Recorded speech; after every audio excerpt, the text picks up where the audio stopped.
Every year, JB and I try to figure out what's the best car model of the auto show for Chicago. And this year, interestingly, it's either retro or retro futuristic, and we've got three to show you. This is number one.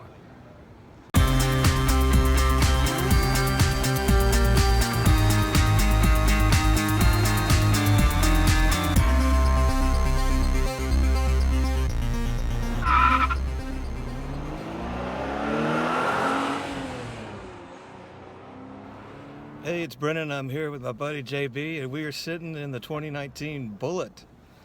And first impressions are what, JB? This seat is very bolstered. Yeah, you're not going to get shifted around if you decide to get your foot into it. All right, so not surprisingly, the dash is gorgeous. And of course, it's serialized. And we still have the kind of faux brushed aluminum dash, which has become trademark, although it's not engine turned in a circular pattern, it's more of a wave or radial pattern.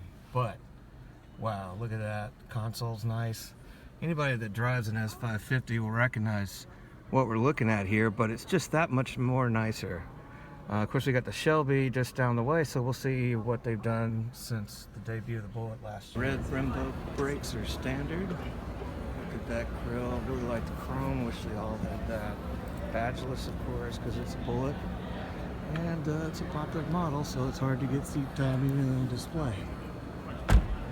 And here we have the all-new 2020 Shelby GT500 Ford Mustang. There's been a lot of hype surrounding this car. This is the most expensive Mustang ever. It's also the fastest Mustang ever. And I am loving this color. The entire combo just looks great. And I have to admit, I wasn't initially a big fan of this particular body style. The S550 to me looks the least like a Mustang from a heritage standpoint. But wow, you put a snake on it, and I'm good. So JB, what are your overall first impressions of the Shelby? It's aggressive. It's nice looking. Looks better in person, doesn't it? It definitely looks better in person. And, Yeah. it's got an aggressive front profile. Yeah, I thought I wasn't going to like it as much as I do just because of the debut online, but it turns out I like it a lot better. In the flesh, that's a pretty badass car. Yeah. It's crazy. Looks like we're going to get a chance to take a look at that supercharger under the hood. Yeah, look at that sucker. Oh, I guess it's a quick look. Okay. All right. So much for that. How about this interior? Can we look in there? Hopefully. Alright, I'm going to go over here before they shut this door on me too. Carbon fiber wheels, and we just learned something about these front wheels. They've got a backing because they generate more heat. It's a ceramic backing. You can kind of see it back there. It looks a little different. That's to dissipate heat because more heat's created in the front wheel than the rear under severe braking. Gorgeous. That's a nice looking rear end, and check out that carbon fiber wing. It looks great. Carbon fiber wheels. Let's take a look at this interior.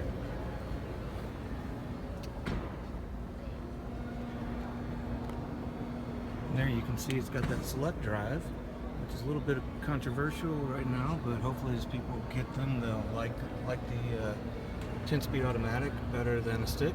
We'll see. Jury's still out. So here we are. We're looking at the Ford Explorer ST, brand new for 2020. What are our first impressions, JB? It's spacious and it's comfy. Yeah. And they've got performance seating and double stitching on the leather steering wheel and seats. And they've got the select drive 10-speed automatic, just like in the Shelby. So if you want to drive this in inclement weather and leave the Shelby in the garage, this is probably your vehicle if you bleed Ford blue. Yeah. Every year. Cutting edge design you can find.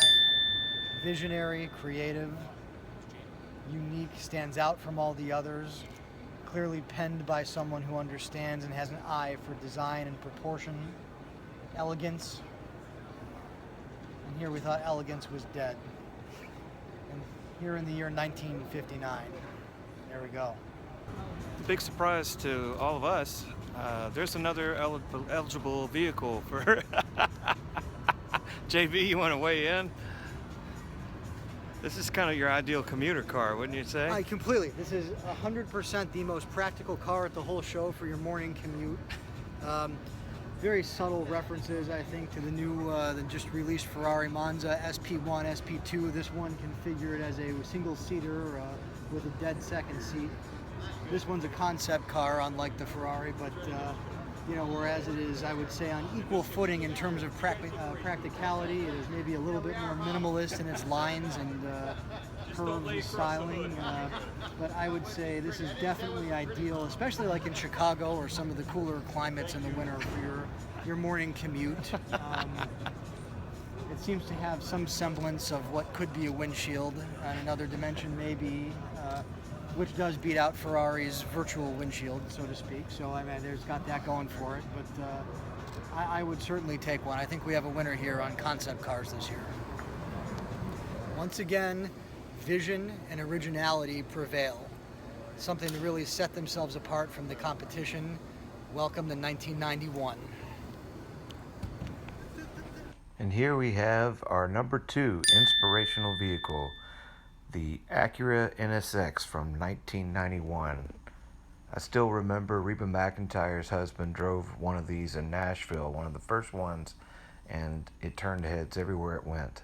What's old is new again, and of course here we now have the new Acura NSX. Hey Brennan, are you renewing the new NSX, the hottest car of 2008? Eased into that launch. They only teased it for 5 years without making a single damn change to the show car. I hear Jerry Seinfeld likes his. I thought he traded it for a zip line through New York. To Jay Leno, right? Well, he got another one and he gave it away to a comedian who didn't want it. That's right. Yeah. And you know why they probably didn't want it is because it weighs 1,000 pounds more than any car in its competitive class. And finally, for inspirational vehicles, we have the retro-futuristic Ford GT, which once again takes our breath away. And where we have it in the Gulf livery, which is just gorgeous and stunning. We've actually, I can recall years past, we wished it had the Gulf livery. It was like the only thing that we wished for different, and here it is. So Ford GT, knocking it out of the park yet again.